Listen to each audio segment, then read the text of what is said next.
Kang Day stood in the center of the Great Hall. The ceiling stretched high above him, filled with floating platforms where alien representatives sat. Some had wings, others had many arms, and a few looked like walking crystals. All of them were staring down at him. He had been the human ambassador for 15 years. He had spoken in this hall hundreds of times. He had made deals, solved problems, and helped keep peace between the stars. Today was different. Today, they were voting to kick humans out of the galaxy. The speaker, a tall being with purple skin and 4 eyes, called for order. We will now vote on Resolution 2847. This resolution will remove human citizenship from the Galactic Council. Kang Day felt his heart beat faster, but his face stayed calm. He had learned long ago that showing fear to aliens was a mistake.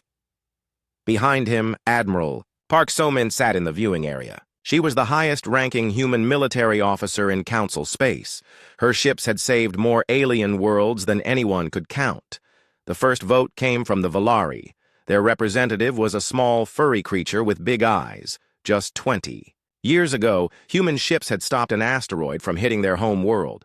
Millions of Valari were alive because humans had acted fast. Now their representative pressed the red button. Vote to expel.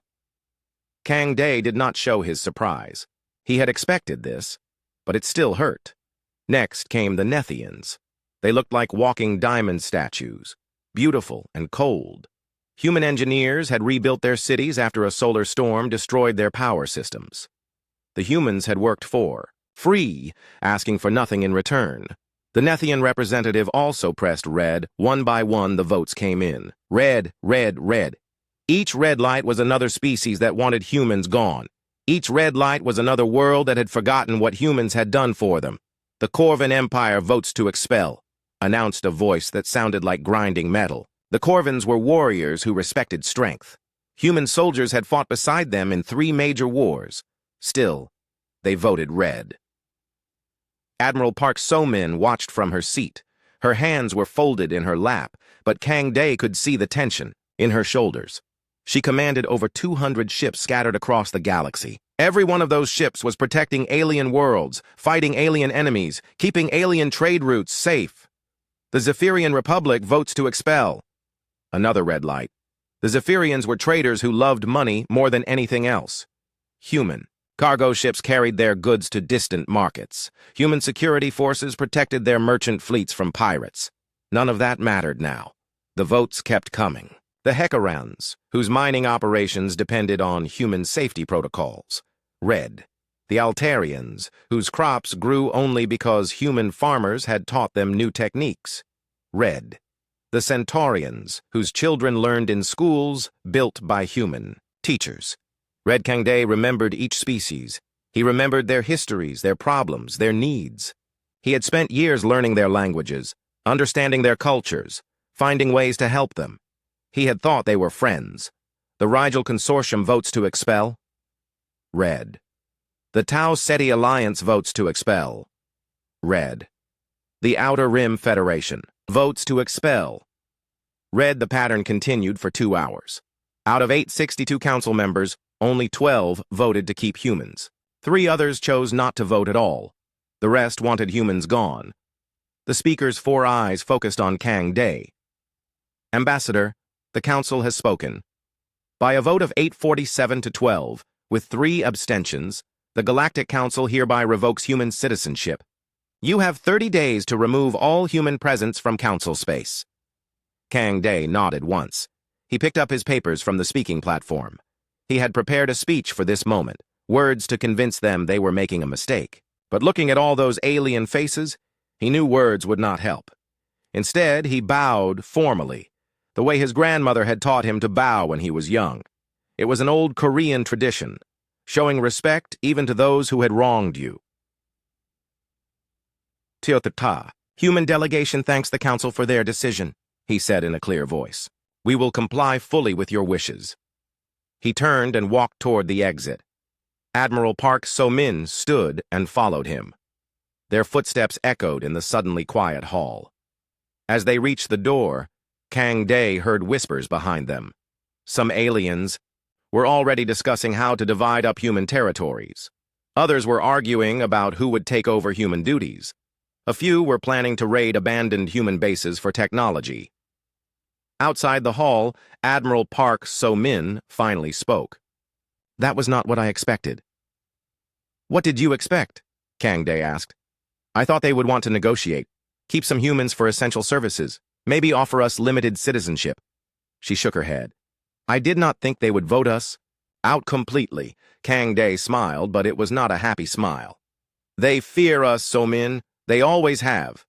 We solve their problems too well. We fight too hard. We think too fast. They want us gone because they think they can handle things without us. Can they? We will find out." They walked to the human embassy building. It was small compared to the alien structures around it, but it was efficient. Everything humans built was efficient. The lobby was full of human diplomats, soldiers, and civilians. All of them looked worried. Kang Dae stood on a chair so everyone could see him. "The vote is finished. We have 30 days to leave Council. Space. Send the message to all human installations. Pack light. We are going home." A young diplomat raised her hand. "Sir, what about our contracts, our commitments? The hospital on Kepler 7 needs our doctors. The defense platforms at Rigel need our engineers." "The Council has decided our services are not wanted," Kang Dae said. "We will honor their decision." Admiral Park So-min stepped forward. "Send orders to all fleet commanders. Begin withdrawal. Immediately. Transfer all locally owned equipment to alien forces. Destroy all classified materials. Leave nothing behind that we brought from Earth." The room filled with activity as people began making calls and sending messages. Kang Dae watched them work. These were good people who had spent their lives helping. Aliens. They deserve better than this. His communication device buzzed. It was a message from President Nam Soo-jung on Earth. She had been watching the vote through quantum transmission. Her message was short. "Come home, old friend. We have work to do." Kang Dae looked out the window at the alien city around them. Tall spires reached toward the stars, filled with beings from 100 different worlds. Human technology kept their lights on. Human medicine kept them healthy. Human soldiers kept them safe. Human farmers fed them. Human engineers built their machines. In 30 days, all of that would be gone. The aliens thought they could manage without humans. They thought 300 years of human service could be easily replaced. Kang Dae had studied history. He knew what happened when essential systems suddenly stopped working. The aliens were about to learn that lesson the hard way. He picked up his communication device and sent a message to every human base, ship, and settlement in the galaxy. "The Council has spoken. We are no longer welcome. Begin immediate evacuation. Operation Homecoming starts now." Across the galaxy, humans began to pack. They had 30 days to undo 3 centuries of integration. It would not be easy, but humans were good at doing impossible things. The aliens had voted. Now they would live with the consequences. Captain Yoon Hyun stood on the bridge of his cargo ship watching the last human families board. His ship was called the New Dawn, and it was one of hundreds carrying humans away from the Outer Rim territories. The loading bay was full of people, boxes, and memories of 300 years of life among the stars. "Captain," called his first officer, "we have another request from the Corvan government. They want to speak with Dr. Kim about staying." Dr. Kim was their best medical officer. She had spent 20 years developing treatments for alien diseases. The Corvans were offering her triple salary and a mansion if she would stay and work for them. "What did Dr. Kim say?" Yoon Hyun asked. "Same thing everyone else says. Our services are no longer required by the Council." Yoon Hyun nodded. It was the standard response all humans were giving. The Council had voted them out, so they were leaving. No negotiations, no special deals, no exceptions. Dr. Choi Yun sat at the communication station, monitoring messages from across the galaxy. Her screen showed hundreds of requests from alien governments. Mining companies wanted human geologists to stay and finish deep drilling projects. Farming worlds begged human agricultural experts to complete harvest preparations. Space stations pleaded with human engineers to maintain their life support systems. "Another message from the Zephyrian Republic," she reported. "They are offering to make human citizens of their republic instead of the Council. They want to keep all the humans working in their territory. Response? Yoon Hyun asked. Same as always. We politely decline and refer them to the Council's decision. The aliens could not understand it. They had expected humans to be angry, to sabotage equipment, to make demands, or at least to negotiate. Instead, humans were being perfectly professional. They were leaving exactly as requested, taking only what they had brought and wishing everyone well. Yoon Hyun walked to the observation deck. Through the transparent walls, he could see other human ships in the convoy. Cargo vessels, passenger transports, and even some military ships formed a long line heading toward the edge of Council space. It was the largest migration in galactic history. On the planet below, he could see lights where the human colony used to be. The buildings were still there, but they were empty now. The humans had taken their people and their personal belongings. Everything else was left for the aliens to use. Sir, Dr. Choi Yoon called from the bridge. We are getting a priority message from General Lee Min-ho. Yoon Hyun hurried back to the bridge. General Lee Min-ho was in charge of the entire military withdrawal. If he was calling personally, it was important. The general's face appeared on the main screen. He looked tired but determined. Captain, Yoon, this is a fleet-wide message. All human military installations are now empty. All equipment purchased with local funds has been transferred to alien forces. All classified materials have been destroyed. Not one piece of human military technology remains in alien hands. Yoon Hyun felt proud hearing those words. The humans were leaving, but they were not leaving their secrets behind. 3 centuries of military advancement would go with them. Furthermore, the general continued, all defensive positions are being handed over according to protocol. We have provided training materials for alien personnel. Whether they can maintain these positions is not our concern. Dr. Choi Yoon looked up from her station. Captain, I am getting reports from all over the galaxy. Human colonies are dismantling their own infrastructure rather than leaving it operational. What do you mean? Yoon Hyun asked. The mining colony on Heka Prime. They took apart their deep-core drilling equipment. The farming settlement on Rigel 4 removed all their irrigation systems. The research station at Tau Ceti erased their databases and sealed their laboratories. Yoon Hyun understood. The humans were not destroying things out of anger. They were being practical. Most human technology required human knowledge to operate safely. Without humans to maintain it, alien attempts to use it could be dangerous. Any word from the aliens about this? He asked. They are confused, Dr. Choi Yoon said carefully. They thought we would leave everything working for them to take over. A new message appeared on the communication screen. It was from the governor of the Rigel system. The message was marked urgent and was addressed to any human ship in the I area. Human vessels, this is Governor Veltar of Rigel. We have discovered that our agricultural output has dropped by 40% since your farmers left. We need immediate assistance to prevent food shortages. We are willing to pay premium rates for consultation. Dr. Choi Yoon looked at Captain Yoon Hyun. Sir? Standard response, he said. Our services are no longer required by the Council. She sent the reply and then turned back to her screen. Captain, I am seeing similar messages from dozens of systems. Production problems, equipment failures, safety issues. They all want human experts to come back and fix things. Yoon Hyun was not surprised. Humans had been solving alien problems for 300 years. The aliens had watched humans work, but they had not really learned how to do the work themselves. They had just followed human instructions. Sir, called the navigation officer, we are approaching the edge of Council space. Shall I set course for Earth? No, Yoon Hyun said. Set course for the rally point beyond the rim. President Nam Soo-jung wants all evacuation fleets to gather there first. The rally point was in empty space, far from any alien territory. Yoon Hyun did not know why the president wanted everyone to meet there instead of going straight home. But orders were orders. As they jumped to faster-than-light travel, Yoon Hyun thought about the aliens they were leaving behind. Many of them were good people who had not voted to expel humans. They would suffer because of their government's decision. But the Council had been very clear. Humans were dangerous and unpredictable. Human presence was unwanted. The aliens had gotten exactly what they asked for. Dr. Choi Yoon continued monitoring communications as they traveled.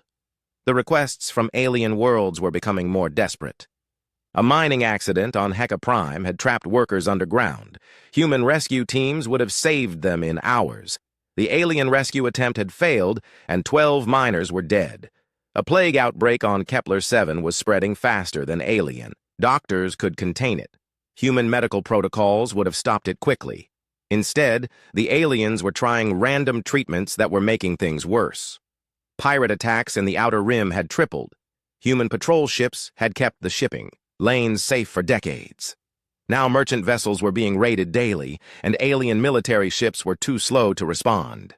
"Captain," Dr. Choi Yun said quietly, "I am starting to feel sorry for them." Yun Hyun understood her feelings. Humans were naturally helpful people. Seeing others suffer was hard, even when those others had rejected human help. The council made their choice, he said. They said humans were too aggressive and unpredictable. They wanted us gone. We are honoring their wishes. But people are dying. People die every day, Yoon. The difference is that now it is not our responsibility to save them. The ship continued toward the rally point. Behind them, Council space grew smaller and smaller.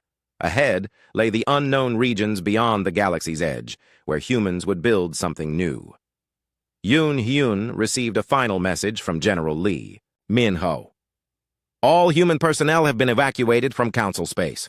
No humans remain in alien territory. Operation Homecoming is complete. Total evacuation time, 28 days, 16 hours. We finished ahead of schedule. Yoon Hyun smiled. Even when leaving, humans did things efficiently. On his screen, Dr. Choi Yun showed him the latest alien communications. Desperate pleas for help were coming from across the galaxy. Equipment was breaking down. People were getting sick. Wars were starting. The careful order that humans had maintained for 3 centuries was falling apart. They thought they could replace us easily, Yoon Hyun said. They are learning that some things cannot be replaced. The New Dawn dropped out of faster-than-light travel at the rally point. What Yoon Hyun saw there made him gasp. Hundreds of human ships filled the space around them. Not just evacuation ships, but construction vessels, mining platforms, and manufacturing stations. President Nam Soo-jung had not just planned an evacuation. She had planned a new beginning. "All ships, this is the president," came a voice over the communication system. "Welcome to Operation New Horizon.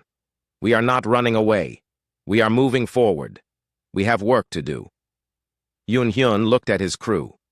They were smiling for the first time in weeks. The humans were not refugees.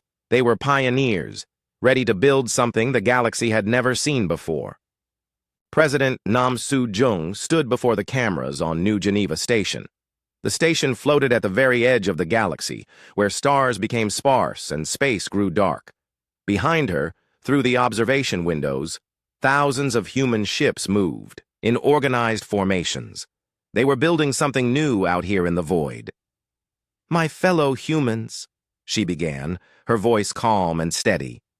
3 months ago, the Galactic Council decided our presence was unwanted. Today, I speak to you from beyond their borders, where we are free to become what we truly are. The message would reach every human ship and settlement.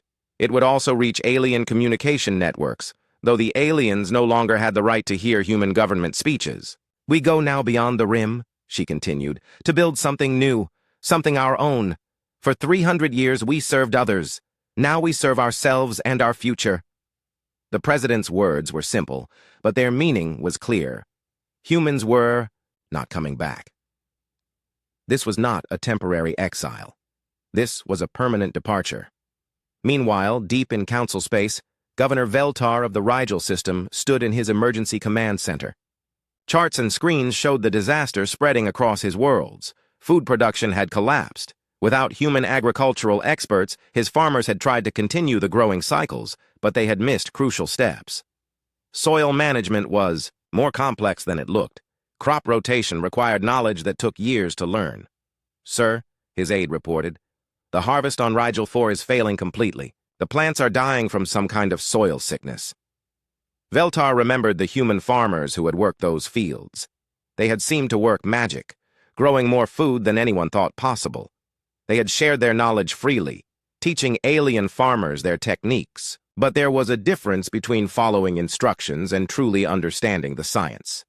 "Contact the human embassy," he ordered. "Sir, there is no human embassy. They left with everyone else. Then contact Earth directly. Offer them whatever they want. We need help. His aide looked uncomfortable. Sir, we have tried. The humans are not responding to our messages. Across the galaxy, Fleet Commander HFY faced his own crisis. Pirate attacks in the Outer Rim had become a constant threat.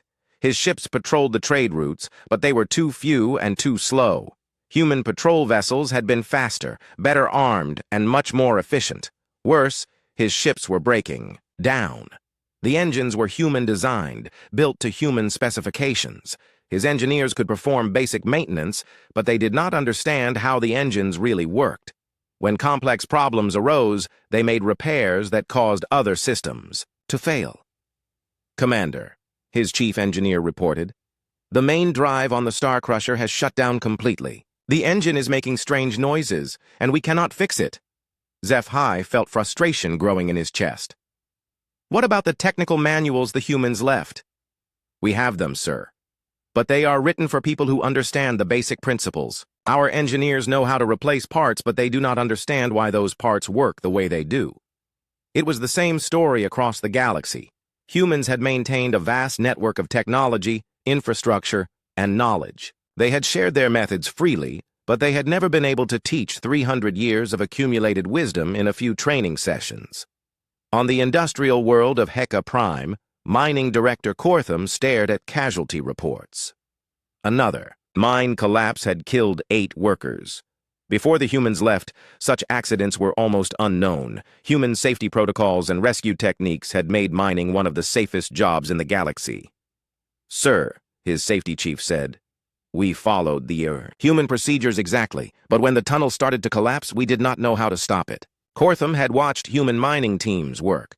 They seemed to have an instinct for detecting danger before it happened. They could read the subtle signs in rock formations and air currents that warned of potential collapses.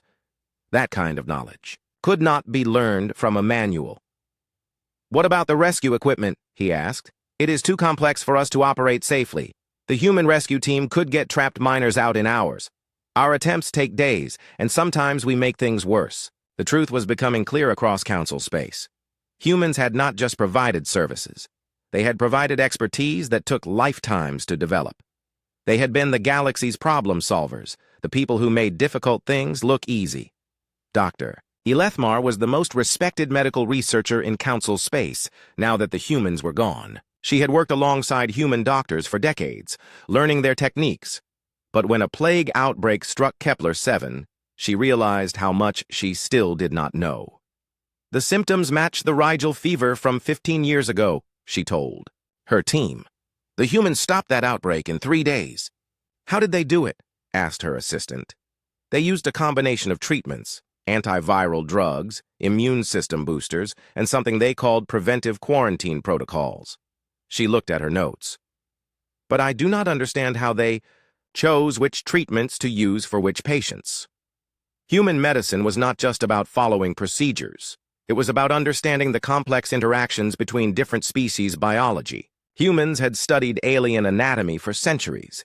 They had developed treatments that worked for dozens of different species. That knowledge was gone now. Research Director Quelith made the most disturbing discovery of all. She was reviewing historical records, trying to understand how the galaxy had functioned before humans joined the Council. What she found shocked her. Look at this data, she told her research team. Technological advancement in Council space has been almost zero for the past 300 years. Her assistant looked confused. That cannot be right. We have made tremendous advances in medicine, engineering, agriculture, everything. No, Quelith said quietly. We have not made those advances. Humans made them. Every major breakthrough, every important discovery, every new technology came from human research. The records were clear. Before humans joined the Council, alien civilizations had been slowly declining. Wars were more common. Disease outbreaks lasted longer. Industrial accidents killed more people. The galaxy had been stumbling toward chaos. Then humans arrived and everything changed. They solved problems that had puzzled alien scientists for centuries. They prevented wars with clever diplomacy. They stopped plagues with advanced medicine. They made dangerous jobs safe with better technology. We thought we were using them. Quelith realized. But they were carrying us. The entire galactic civilization has been dependent on human knowledge and skill. The Council had expelled their own immune system, and now the infections were spreading. Council Speaker Yathara called emergency sessions every day. Reports flooded in from across the galaxy. Production failures, equipment breakdowns, social unrest, pirate raids, plague outbreaks. Problems that had been routine when humans were present were becoming disasters. "What about the human technical databases?" she asked her advisors. "Surely we can learn their methods from their records." "The databases are encrypted," came the reply. "The humans changed all their access codes before they left. We can see that the information exists, but we cannot read it." Even worse, attempts to contact human settlements beyond the rim were failing. The humans had changed their communication protocols. Messages sent to known human frequencies received identical automated responses. The Galactic Council declared, "Our presence unwanted. We are honoring that decision." "They are not even talking to us," Yathara said. "No, Speaker, it is as if they have built a wall between themselves and Council space. They are completely cut off from us." Scout ships sent to find human colonies discovered something alarming. The hyperspace routes leading to human territories had been systematically destroyed. Not damaged, but completely eliminated using techniques that the aliens did not understand. The humans had erased their own roads home. It was becoming clear that this had not been a panicked evacuation. The humans had planned this departure for years, maybe decades. They had been preparing to leave long before the Council voted to expel them. They wanted to leave, Yathara realized. They engineered their own expulsion. "Why would they do that?" her advisor asked. Yathara looked at the disaster reports covering her desk. "Because they knew what would happen to us without them. They knew we could not survive on our own. They left because they saw us as a burden, not as partners." The aliens had thought they were rejecting humans. In reality, humans had been rejecting them. Across the galaxy, the slow collapse continued. Systems that had worked perfectly for centuries began to fail. The invisible foundation that humans had provided was crumbling, and no one knew how to rebuild it. In the void beyond the rim, human ships continued their work. They were building something vast and complex, something that showed up on long range, sensors as larger than most space stations. But what it was, no one could say. The humans had departed in silence. Now that silence was becoming deafening. Council Speaker Yathara had not slept in 3 days. Her office was filled with emergency reports from across the galaxy. 6 months after the human departure, Council space was falling apart. "The Tarkon rebellion has spread to 3 star systems," her military advisor reported. "Without human peacekeeping forces, we cannot contain it." Yathara remembered how humans handled rebellions. They did not just use military force. They sent diplomats, negotiators, and problem solvers. They found the root causes of conflicts and fixed them. Human peacekeepers were not just soldiers. They were healers of broken societies. "What about our own forces?" she asked. "Spread too thin. The Outer Rim pirate attacks are getting worse. We have ships responding to distress calls across 50 systems. We need the human patrol network back online." But the human patrol network was gone. Those fast, efficient ships were now somewhere beyond the galaxy's edge. In their place, alien vessels struggled to cover routes that had been perfectly protected for centuries. Admiral Vestan commanded the largest non-human fleet in Council space. His flagship, the galaxy's pride, was one of the most advanced vessels ever built. It had been constructed using human engineering principles and maintained by human technicians. Now it was dying. "Sir," his chief engineer reported, "the main drive is showing critical stress fractures. The power distribution system is failing in sections 7 through 12. Life support is running at 60% efficiency." Vestan felt anger rising in his chest. "We have the maintenance manuals. We have spare parts. Why cannot you fix it?" "Sir, the manuals assume we understand the underlying technology. Human technicians knew why each system worked the way it did. We only know what buttons to push." It was a problem across the fleet. Human-designed ships required human knowledge to maintain. The components were not just machines, they were integrated, systems that worked together in complex ways. Alien engineers could replace broken parts, but they could not understand how those parts fit into the whole. 2 days later, disaster struck. The Galaxy's Pride was performing a routine patrol when its main drive exploded. The blast killed 200 crew members and left the ship drifting in space. Emergency teams from other vessels rescued the survivors, but the flagship was a total loss. "How did this happen?" Vestan demanded. "The engineers tried to repair a power coupling," came the report. "They followed the manual exactly, but they did not understand that their repair would overload the main drive. It was a mistake a human technician would never make." Similar disasters were happening across the galaxy. Alien crews, trying desperately to maintain human-built equipment, were making errors that had catastrophic results. Space stations lost life support. Mining equipment exploded. Medical devices gave patients dangerous treatments. Dr. Elethmar faced her own nightmare on Kepler 7. The plague outbreak that had started as a small problem was now spreading across 3 continents. Millions of people were sick, and thousands were dying.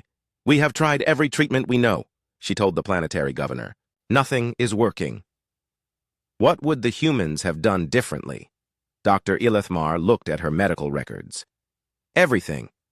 They would have identified the specific strain of the disease in hours, not weeks. They would have produced targeted treatments instead of using general antivirals. They would have set up quarantine zones that actually worked. The truth was painful to admit. Human medicine was not just about having the right drugs. It was about understanding how diseases spread, how different species' immune systems worked, and how to predict what a plague would do next. That knowledge took decades to develop. "Doctor," her assistant said urgently, "we are getting reports of new symptoms. The disease is changing faster than we can track it." Dr. Elethmar felt despair wash over her. A mutating plague was beyond her abilities to control. Human epidemiologists would have been tracking the mutations from the beginning, preparing treatments for each new variant. Without them, she was fighting blind. Research Director Quelith continued her historical analysis, and what she found terrified her. The galaxy was not just losing human services, it was returning to the chaos that had existed before humans arrived. "Look at these statistics," she showed her team. "War casualties are up 400%. Industrial accidents have increased by 600%. Disease outbreaks are lasting 10 times longer. We are going backward in time." Her assistant studied the data. "It is as if human presence was the only thing holding civilization together." That is exactly what it was, Quelith realized. We thought humans were just another species in the Council. But they were the foundation everything else was built on. The evidence was overwhelming. Before humans joined the Council, galactic civilization had been slowly collapsing. Different species fought constant wars. Technological progress was almost non-existent. Most worlds struggled with basic problems like food production and disease control. Humans had changed everything. They had not conquered the galaxy through force. They had saved it through competence. They had become so essential that their absence meant civilization itself was failing. "We need to contact them," Quelith said. "We need to bring them back." "How?" "They are not responding to our messages. They have cut all communication links." Quelith stared at the data on her screen. "Then we need to find them. Send scout ships beyond the rim. Search every star system if necessary. The galaxy will not survive without them." Council Speaker Ythara authorized the largest search operation in galactic history. Long-range Scout.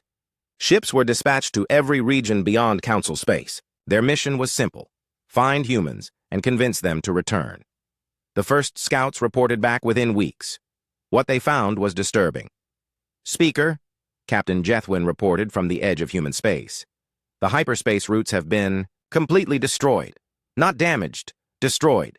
The humans used gravitational charges to fold space-time itself. The routes no longer exist." "Can we rebuild them?" "No, Speaker. This technology is beyond our capabilities. The humans have made it impossible for us to reach their territories using conventional travel." It was a devastating discovery. The humans had not just left. They had made sure no one could follow them. They had sealed themselves off from the rest of the galaxy. Intelligence Officer Nethka analyzed what little information the scouts had gathered. Her conclusion was shocking. "Speaker, the humans have been planning this departure for decades. Equipment purchases, personnel transfers, resource stockpiling, even the timing of the council vote itself was carefully orchestrated. What do you mean? They knew exactly what would happen when they left. They predicted our failures, our disasters, our desperate attempts to bring them back. This entire crisis was expected. Yathara felt cold understanding wash over her. They engineered their own expulsion. Yes, Speaker. They wanted to leave, but they needed a reason that would not make them look like the aggressors. So they let us vote them out. Now, when we beg them to return, they can demand whatever terms they want. It was a masterpiece of long-term planning. Humans had not been victims of alien prejudice. They had been architects of their own freedom. Scout. Commander Velish finally located human activity in the Void Reaches, a region of empty space where no one had expected to find life. What her sensors detected defied belief. Speaker, the humans have built a massive industrial complex spanning dozens of star systems. The construction appears to be larger than anything in Council space. What are they building? Unknown, Speaker, but our sensors detect thousands of objects that match the signatures of spacecraft. Very large spacecraft.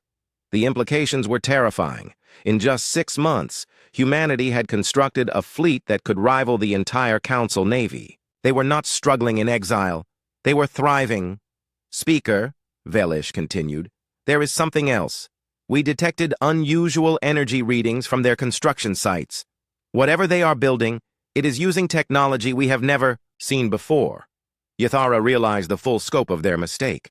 The Council had not expelled a dependent species, they had expelled their superiors. Humans had been holding back, limiting themselves to technologies that aliens could understand and maintain. Now, free from those constraints, they were building something the galaxy had never seen. Send a message to the human leadership, Yathara ordered. Tell them we need to talk. Speaker, we have tried. They are not responding to any communication attempts.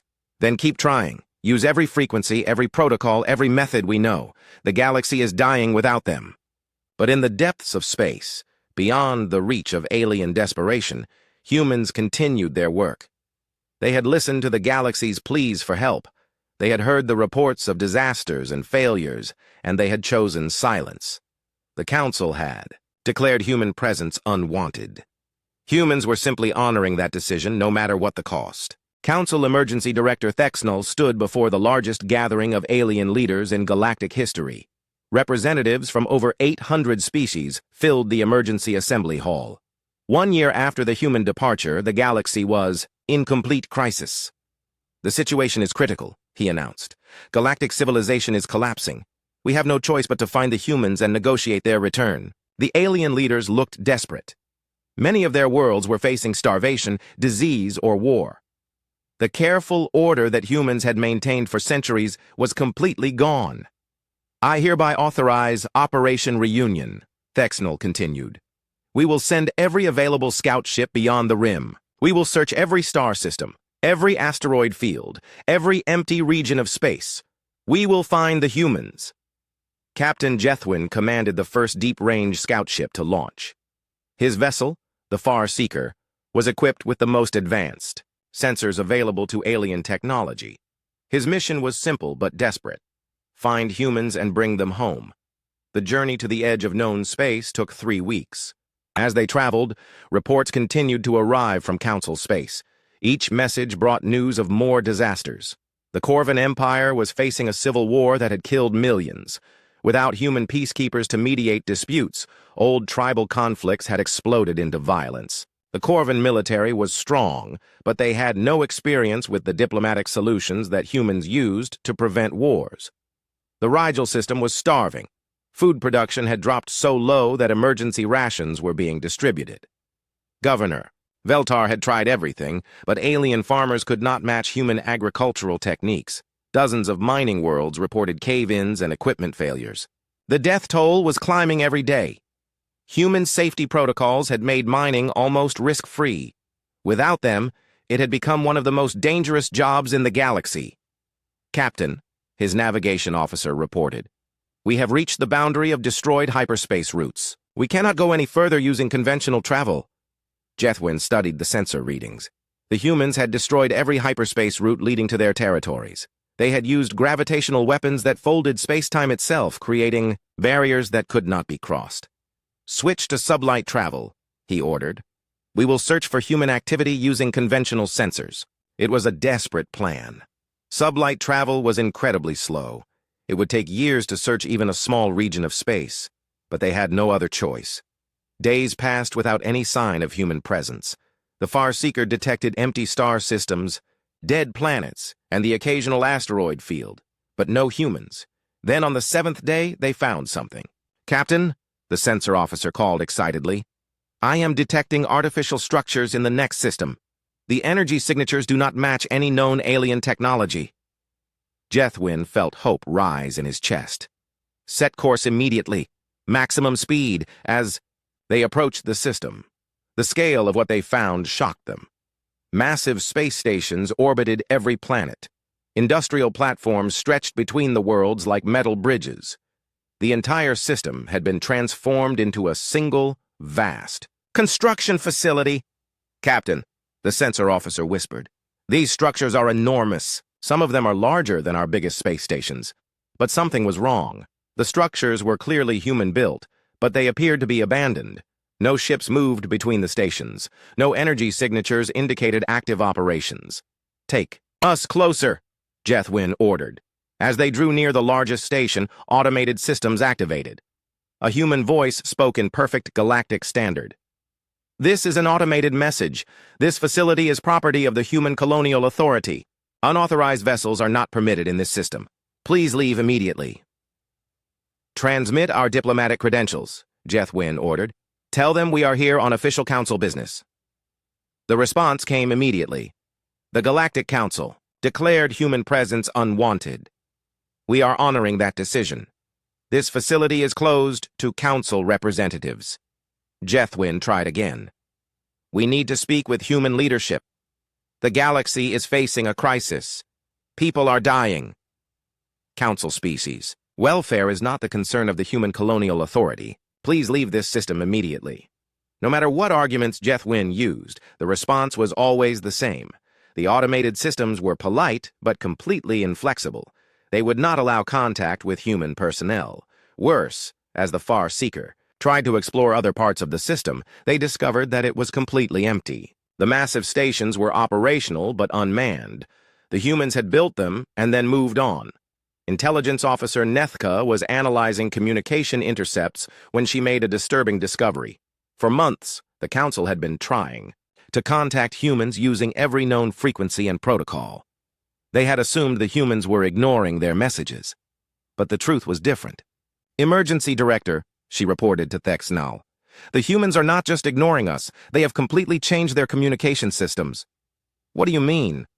"Every encryption protocol, every frequency band, every quantum entanglement channel they used to use has been abandoned. They are operating on completely new systems that we cannot access." Thexnal felt despair growing in his chest. "So we cannot talk to them at all?" "Not with our current technology. They have effectively made themselves invisible to our communication networks. It was as if the humans had built a wall around themselves. They could hear alien transmissions, but aliens could not reach them. The few messages that did get through received identical automated responses. "The Galactic Council declared our presence unwanted. We are honoring that decision. Scout Commander." Velish was leading the deepest penetration into the unknown regions when her sensors detected something that made her freeze with fear. "All ships, emergency alert," she transmitted to her fleet. "I am detecting massive industrial activity in the void reaches. The scale is beyond anything we have ever seen." Her sensors showed construction operations spanning dozens of star systems. Enormous shipyards built vessels that dwarfed the largest alien ships. Industrial platforms harvested resources from entire asteroid belts.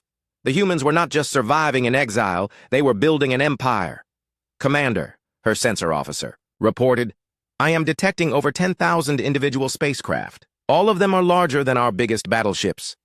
Velish realized the terrifying truth. In just 1 year, humanity had built a fleet that could conquer the entire galaxy. They were not refugees begging to return home. They were a superpower that no longer needed anyone else. "Commander, we are receiving a transmission." A human face appeared on the screen. It was Admiral Park So-min, the the military officer who had watched the council vote. She looked older and more serious than before. "Scout vessels of the Galactic Council," she said. "You are approaching restricted human space. Turn back immediately." Velish activated the communication system. "Admiral, I am Scout Commander Velish. I carry a message from the Council leadership. We need to discuss the crisis in Council space." "Scout Commander," Admiral Park So-min replied. "The Galactic Council declared our presence unwanted. We respected that decision. We have no further business with the Council. But people are dying. Without human assistance, our civilization is collapsing." The Admiral's expression did not change. "That is unfortunate, but it is not our concern. The Council wanted independence from human influence. You have achieved that goal. Admiral, please. We made a mistake. We need human help to survive." "Scout Commander, you are trespassing in human space. Leave immediately, or you will be escorted out." Velish felt desperation growing. What would it take for humans to consider returning to Council space? For the first time, Admiral Park So-min smiled. But it was not a friendly smile. "That decision is above my authority, Scout Commander. If the Council wishes to discuss terms, they should send an official diplomatic mission. But I warn you, humans are no longer the species you expelled a year ago." The transmission ended, leaving Velish staring at a blank screen. She had found the humans, but they were not the same people who had left Council space. They had become something new, something powerful. "Commander," her sensor officer said urgently, "multiple human ships are approaching. They are much larger than us." On the screen, Velish could see human vessels moving toward her fleet. They were sleek and advanced, built with technology that seemed decades ahead of anything in Council space. "All ships, withdraw immediately," she ordered. "Do not engage. Return to Council space." As her fleet retreated, Velish studied the sensor, readings from the human construction zones. What she had seen defied belief. The humans had not just survived their exile, they had thrived. They had advanced their technology far beyond anything the galaxy had ever seen, and they had built enough military power to destroy anyone who threatened them. The Council had expelled humanity, thinking they were removing a dangerous species. Instead, they had created a superpower that no longer needed them. Back in Council space, Emergency Director Thexanol received Velish's report with growing horror. The humans were not struggling. They were building an empire, and they showed no interest in returning to help their former allies. "Sir," his aide reported, "we are receiving urgent requests from across the galaxy. The Corvan Civil War has spread to 5 more systems. The Rigel starvation crisis is affecting..." Council Supreme Leader Zarthek had not eaten in 2 days. The reports on his desk painted a picture of galactic collapse that was beyond his worst nightmares. 2 years after the human departure, civilization itself was ending. "Sir," his chief advisor said quietly, "the final assessment is complete. We have perhaps 5 years before total civilizational collapse." Zarthek read the report with shaking hands. The numbers were catastrophic. Food production was down 60% across Council space. Industrial output had dropped by half. Medical systems were failing on hundreds of worlds. Most terrifying of all, ancient threats that humans had somehow kept dormant were awakening. "What about the Devourers?" he asked. "Active in 17 systems and spreading. Without human containment protocols, we cannot stop them." The Devourers were an ancient machine intelligence that had terrorized the galaxy long before the Council existed. For 300 years, humans had somehow kept them inactive. No one understood how they did it, but the Devourers had slept peacefully while humans were present. Now they were awake and consuming entire worlds. Chief Scientist Nexara entered the room carrying data tablets. Her face was pale with exhaustion and fear. "Supreme Leader," she reported, "the Centauri black hole has begun expanding beyond safe parameters. The gravitational engineering systems that kept it stable have failed. Can we repair them?" "No, sir. The technology is beyond our understanding. Human engineers maintained those systems for over a century. Without them, the black hole will consume the entire Centauri system within 6 months." Zarthek closed his eyes. The Centauri system housed 12 billion people across 8 worlds. They were all going to die, and there was nothing the Council could do to save them. "Sir," His communication officer interrupted. "We are receiving a transmission. It is from President Nam Soo-jung." Zarthek felt his heart jump. The humans had been completely silent for 2 years, ignoring every attempt at contact. If their president was finally speaking, it meant something important was happening. "Put it on the main screen." President Nam Soo-jung appeared before the council leadership. She looked older than when the humans had left, but her eyes were calm and steady. Behind her, through observation windows, massive human ships could be seen moving in perfect formations. "Members of the Galactic Council," she began, "we have monitored your situation. We know what approaches your worlds." Zarthek leaned forward. "President Nam, we need your help. The galaxy is dying without human expertise." 2 years ago, she continued as if he had not spoken, "you declared that humanity's presence was unwanted. Today we ask, has that position changed?" The words hung in the air. Zarthek realized this was not a conversation. It was a formal diplomatic statement being recorded for history. "Yes," he said quickly. "Yes, our position has changed completely. We made a terrible mistake. We need humans to return." President. Nam Soo-jung nodded slowly. "If your answer is yes, we require not requests, but an invitation. Not demands, but genuine welcome. We will not return as subjects to be expelled when convenient. We will return as equals, or we will not return at all." She paused, looking directly into the camera. "You have 30 days to decide the galaxy's future. Choose wisely." The transmission ended, leaving the council leadership in stunned silence. "Sir," the communication officer said, "there is more. We are receiving detailed files on every crisis currently facing the galaxy, proposed solutions, required resources, implementation timelines. It is as if they have been preparing comprehensive rescue plans for every disaster." Zarthek opened the files and felt overwhelming relief wash over him. The humans knew how to stop the Devourers. They could stabilize the Centauri black hole. They had treatments for the plagues, solutions for the famines, and strategies to end the wars. But they would only implement these solutions if formally invited back as equals. "Supreme Leader," his advisor said urgently, "we need to call an emergency session of the full council. Every species needs to vote on this." The emergency session was unlike anything in council history. Representatives from 862 species gathered in the Great Hall where, 2 years earlier, they had voted to expel humanity. Now they faced a choice between extinction and admitting their complete dependence on the people they had rejected. Zarthek stood before the assembly. "Fellow council members, we face the end of our civilization. Only humanity can save us, but they will only return if we formally invite them back as full equals." The debate that followed was intense. Some species still harbored resentment against humans. Others feared that inviting them back would make the council look weak. "They abandoned us in our time of need," argued the Valari representative. "Why should we trust them now?" "We abandoned them first," replied the Corvin delegate. "They are offering to save us despite what we did to them." "What guarantees do we have that they will not leave again?" asked the Nethian speaker. "What choice do we have?" responded the Rigel governor. "Without them, we are all dead." The vote was called after 6 hours of debate. This time, there was no suspense. Every single species voted to invite humanity back. The margin was 862 to 0. As the final tally was announced, Zarthek felt tears in his eyes. The galaxy had finally learned the value of the people they had cast aside. The Council's response ship, commanded by Captain Mordek, carried more than an invitation. Hidden in the ship's databanks was intelligence that would shock humanity. The Council's vote to expel them 2 years earlier had not been about aggression or unpredictability. It had been about fear.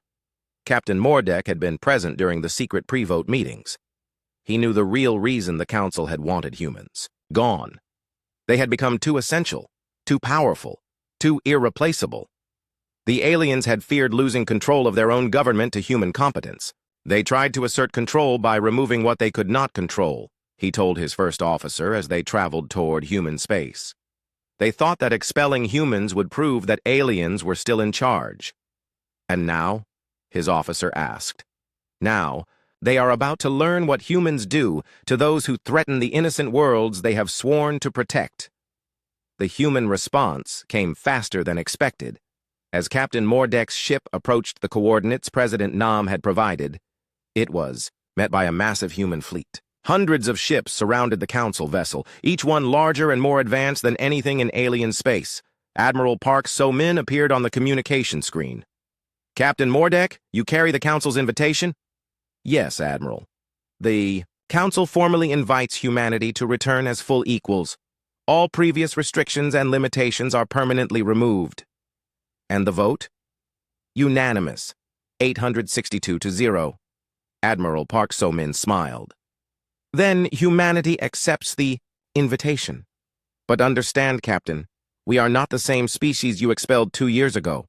As the human fleet moved toward Council space, Captain Mordek could see what the Admiral meant. These ships incorporated technologies that seemed decades ahead of anything the galaxy had known. The humans had not just survived their exile, they had advanced far beyond their previous capabilities. "Admiral," he asked, "what will you require from the Council?" "Full partnership," she replied. "Equal representation in all decisions, unrestricted access to our territories, and assurance that this mistake will never be repeated. And in return, we will save your civilization. Again." The first human rescue fleets arrived in Council space within days. They moved with the same quiet efficiency that aliens remembered from before. But their technology was vastly superior to what they had possessed 2 years earlier. The Devourer machines that had been consuming worlds were shut down, using weapons that fired controlled black holes. The Centauri black hole was stabilized with gravitational engineering that bordered on miraculous. Plagues were stopped with medical techniques that seemed like magic. Dr. Choi Yoon, now promoted to Chief Medical Officer, worked with alien doctors. On Kepler-7, the plague that had killed millions was eliminated in 3 days, using treatments that had not existed when humans left. "How did you develop these cures so quickly?" Dr. Ilethmar asked. "We had 2 years to prepare," Dr. Choi Yoon replied. "We knew what problems you would face without us. We spent that time developing solutions." The truth was becoming clear across the galaxy. The humans had not just been planning their departure for decades. They had been planning their return as well. Every crisis, every disaster, every failure had been anticipated. The solutions had been ready from the beginning. General Lee Min-ho, now commanding human military operations across the galaxy, met with alien fleet commanders. His ships were so advanced that they made alien vessels look like ancient relics.